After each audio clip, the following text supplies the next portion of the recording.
ورحمۃ اللہ وبرکاتہ۔ اہلاً و سہلاً اقرا محمد الحافظات شاور شار ورثت جماعت خاصہ اول مضمون تفسیر سورہ النصر۔ معزز طالبات، آج کا ہمارا سبق سورہ النصر ہے۔ ہم آج سورہ النصر کا ترجمہ اور تفسیر پڑھیں گے۔ پچھلے درس میں ہم سورہ کافرون کا ترجمہ اور تفسیر ہم پڑھ چکے تھے، یقیناً وہ آپ لوگوں نے یاد کر لیا ہوگا۔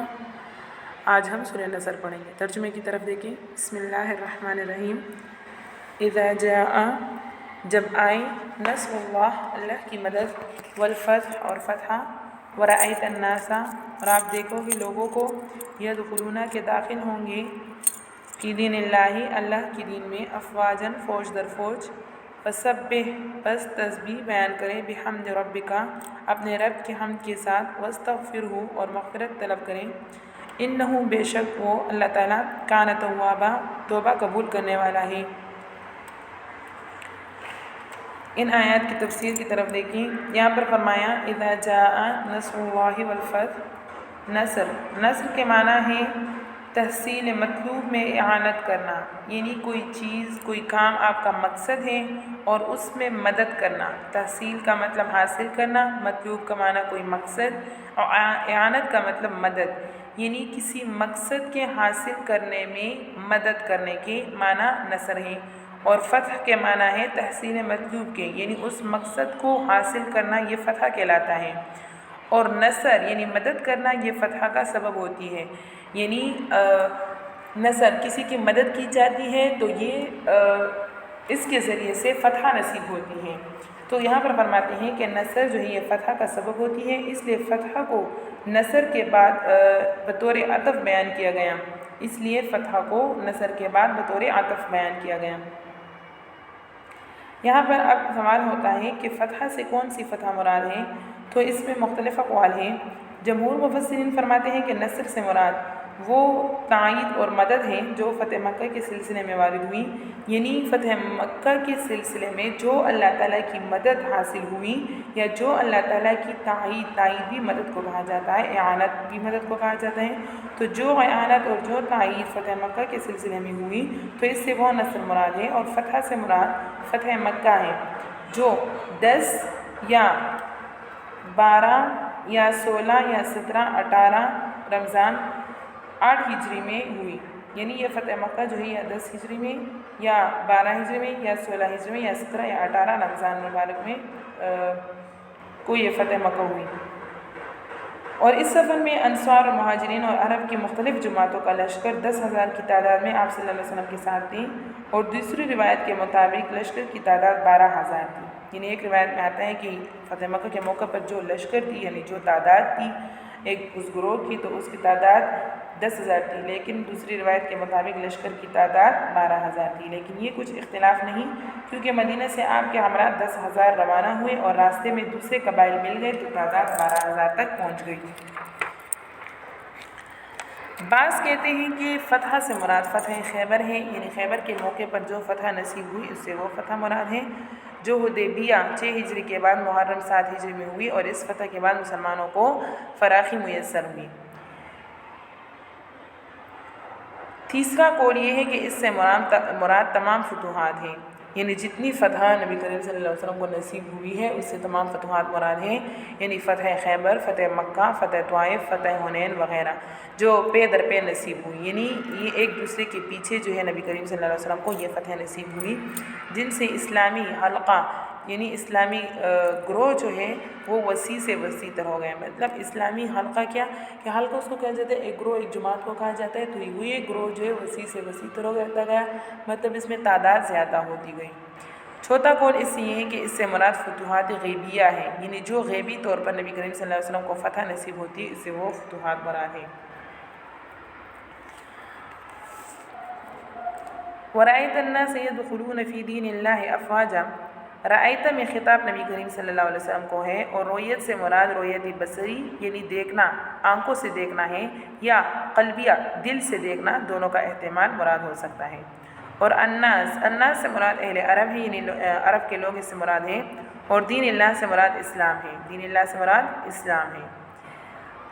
تو مطلب یہ ہوا افواجن یہ فوج کی جمع ہیں اور اس جماعت کو کہتے ہیں جو جلدی جلدی گزر رہی ہوں۔ فتح مکہ سے پہلے بہت بڑی تعداد ایسے لوگوں کی تھی جن کو نبی کریم صلی اللہ علیہ وسلم کی رسالت اور ان کے سچ ہونے پر یقین تھا، مگر ڈر کی وجہ سے اسلام میں داخل نہیں ہوئے تھے۔ اور بہت سے لوگوں کو شک تھا جو کہتے تھے کہ اگر یہ نبی برحق ہے یعنی سچا نبی ہے تو مکہ ضرور فتح ہوگی اور اس پر ان کا تسلط ہو جائے گا، مطلب اس پر ان کا غلبہ ہو جائے گا۔ تو وہ لوگ جو فتح مکہ کے منتظر تھے، مطلب اس کے انتظار میں تھے، جب مکہ فتح ہو گئے تو دونوں قسم کے لوگ فوج در فوج آئے اور اسلام میں داخل ہو گئے۔ فسبح بحمد ربک، تسبیح سے مراد صرف زبان سے سبحان اللہ کہنا نہیں ہے، بلکہ اللہ تعالیٰ کو تمام صفات یعنی اللہ تعالیٰ کے تمام صفات جو بندوں کے ہیں، ان تمام یعنی بندوں میں ایسی صفات ہے کہ ان کے ساتھ گندگی متصل ہوتی ہے، اس طرح تھوک وغیرہ، اس طرح اور قسم کی گندگیاں، یا اس طرح روحانی جو ہوتی ہیں مطلب حسد، بغض وغیرہ، اس طرح جتنے عیوب انسان میں ہوتے ہیں اور جتنے برے اوصاف انسان کے ہوتے ہیں، تو اس برے اوصاف سے، اس بری صفتوں سے اللہ تعالیٰ کو مبرہ و پاک سمجھنا، مبرہ بھی پاک کو کہا جاتا ہے، یعنی اللہ تعالیٰ کو پاک سمجھنا اور زبان اور دل سے اس کی پاکی کا اقرار و اعتراف کرنا مراد ہے۔ اور تحمید سے مراد ان تمام صفات کمالیہ اور اوصاف عالیہ، یعنی اللہ تعالیٰ کے لیے تمام جو کمالی صفات ہوتے ہیں یا جو اونچے صفات ہوتے ہیں وہ اللہ تعالیٰ کے لیے ثابت کرنا جو اس کے شان کے مناسب ہیں۔ یہاں پر بیان فرما رہے ہیں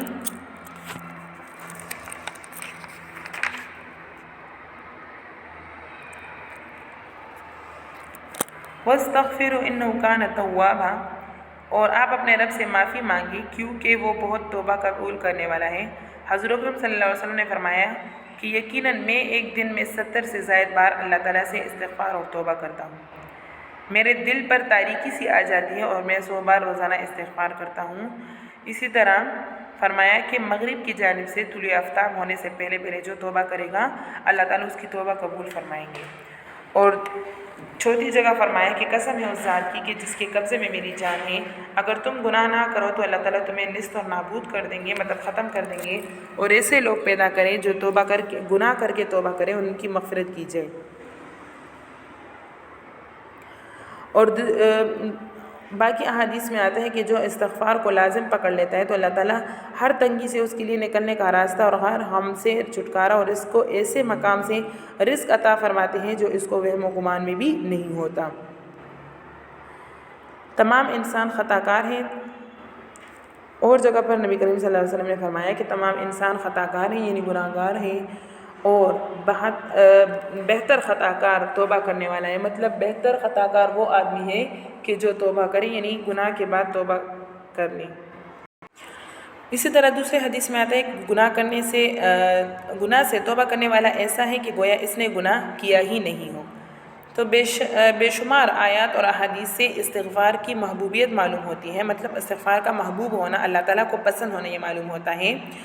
اس لیے اللہ تعالیٰ نے آخر میں اپنے محبوب کو اس محبوب عمل کا حکم دیا، چنانچہ رسول اللہ صلی اللہ علیہ وسلم اس پر نہایت اہتمام سے پابند تھے، مطلب نبی کریم صلی اللہ علیہ وسلم اس استغفار کا اہتمام کیا کرتے تھے۔ حضرت عائشہ صدیقہ رضی اللہ عنہا فرماتی ہے کہ اس سورت کے نازل ہونے کے بعد رسول اللہ صلی اللہ علیہ وسلم ہر نماز کے بعد یہ دعا پڑھتے تھے، سبحانک ربنا وبحمدک اللہم اغفر لی۔ حضرت عائشہ صدیقہ رضی اللہ عنہا فرماتی ہیں کہ آخر میں رسول اللہ صلی اللہ علیہ وسلم سبحان اللہ وبحمدہ استغفر اللہ واتوب الیہ اکثر فرمایا کرتے تھے۔ اس طرح ام سلمہ رضی اللہ عنہا فرماتی ہیں کہ آخر میں یعنی اس صورت کے نازل ہونے کے بعد اٹھتے بیٹھتے آتے جاتے ہر حال میں نبی کریم صلی اللہ علیہ وسلم فرمایا کرتے تھے سبحان اللہ وبحمدہ، اور فرماتے تھے کہ مجھے اس کا حکم ہے۔ اسی طرح حضرت عبداللہ ابن مسعود رضی اللہ عنہ فرماتے ہیں کہ جب رسول اللہ صلی اللہ علیہ وسلم پر اذا جاء نصر اللہ والفتح یہ نازل ہوئی تو جب آپ اس کو پڑھتے اور رکوع کرتے تھے تو اکثر اللہم ربنا وبحمدک اللہم اغفر لی انک انت التواب الرحیم یہ 3 بار پڑھا کرتے تھے۔ اب یہاں پر ایک سوال ہوتا ہے، سوال یہ کہ نبی کریم صلی اللہ علیہ وسلم تو معصوم ہیں یعنی پاک ہے، وہ گناہوں سے پاک ہیں، تو پھر نبی کریم صلی اللہ علیہ وسلم کو استغفار کرنے کا حکم کیوں دیا گیا؟ توبہ استغفار تو گناہ گار کو کرنے چاہیے، جب گناہ نہیں کیا تو توبہ پھر کس بات کی؟ تو علماء ربانیین نے اس کی بہت سی وجوہات بیان کی ہیں، یہاں چند ذکر ہوتے ہیں۔ اول یہ کہ اس عمل کی محبوبیت کی وجہ سے، یعنی یہ عمل استغفار کرنا یہ اللہ تعالیٰ کو محبوب ہے، پسند ہے، تو اس عمل کے محبوب ہونے کی وجہ سے اپنے محبوب یعنی نبی کریم صلی اللہ علیہ وسلم کو اس کا حکم دیا۔ یعنی استغفار یہ ایک محبوب عمل ہے تو یہ اللہ تعالیٰ کو پسند ہے، تو اس وجہ سے اپنے محبوب نبی کریم صلی اللہ علیہ وسلم کو بھی اس پسندیدہ عمل کا حکم دیا۔ نمبر 2، امت کی تعلیم کے لیے آپ کو یہ حکم دیا گیا، یعنی امت کو یہ تعلیم ہو کہ وہ نبی کریم صلی اللہ علیہ وسلم جیسے عظیم ہستی اور پاک ہستی کو جب استغفار کرنے کا حکم دیا گیا ہے تو امت کو تو ضرور بھی ضرور چاہیے کہ وہ استغفار کرے۔ یا تیسری وجہ اس کی یہ بیان کی گئی ہے کہ نبی کریم صلی اللہ علیہ وسلم ہر لمحے ترقی فرماتے تھے، تو ترقی کے بعد پچھلا درجہ اور مرتبہ ان کو چھوٹا معلوم ہوتا تھا، تو اس کی مغفرت چاہتے تھے۔ یعنی نبی کریم صلی اللہ علیہ وسلم کو ہر لمحے میں اللہ تعالیٰ کی طرف سے ترقی ملتی تھی، ان کو بلند مرتبہ ملتا تھا، تو جو بلند مرتبہ ملتا اس کے مقابل میں جو پیچھے والا مرتبہ تھا تو وہ چھوٹا معلوم ہوتا، تو اس کے لیے مغفرت کرتے تھے۔ اور یہاں چوتھی وجہ یہ ہے کہ نبی کریم صلی اللہ علیہ وسلم کے مبعوث ہونے کے سے پہلے یعنی رسالت ملنے سے پہلے جو صغیرہ گناہ چھوٹے گناہوں کا احتمال تھا تو اس سے استغفار کا حکم ہے، یعنی اس سے جو ہے نبی کریم صلی اللہ علیہ وسلم کو استغفار کرنے کا حکم دیا گیا ہے۔ یا پانچویں وجہ یہ ہے کہ آپ کی امت کے لیے استغفار کا حکم ہے، یعنی امت کی مغفرت کی درخواست کیجیے۔ نبی کریم صلی اللہ علیہ وسلم کو اس وجہ سے حکم دیا گیا کہ آپ کی امت کے لیے استغفار کا حکم ہے، یعنی امت کی مغفرت کی درخواست کیجیے۔ اس وجہ سے انہ کان توابا، اس میں اس بات کی طرف اشارہ ہے کہ استغفار کرنے والے کو توبہ کرنی چاہیے تاکہ استغفار اس کی قبول ہو۔ صدق اللہ العظیم۔ وآخر دعوانا ان الحمدللہ رب العالمین۔ معزز طالبات، آج ہم نے سورہ نصر پڑھا، اس کا ترجمہ اور اس کی تفسیر کی، یقیناً آپ لوگوں کو سمجھ آ چکی ہوگی۔ اس سورت کو اچھی طرح سے یاد کریں ترجمہ اور تفسیر کے ساتھ، اور پیچھے بھی روزانہ کی بنیاد پر ایک ایک سورت پیچھے سے بھی یاد کر دی جائے، یعنی دہرائی کرتی جائے، اور آگے سورت کا مطالعہ کریں۔ السلام علیکم ورحمۃ اللہ وبرکاتہ۔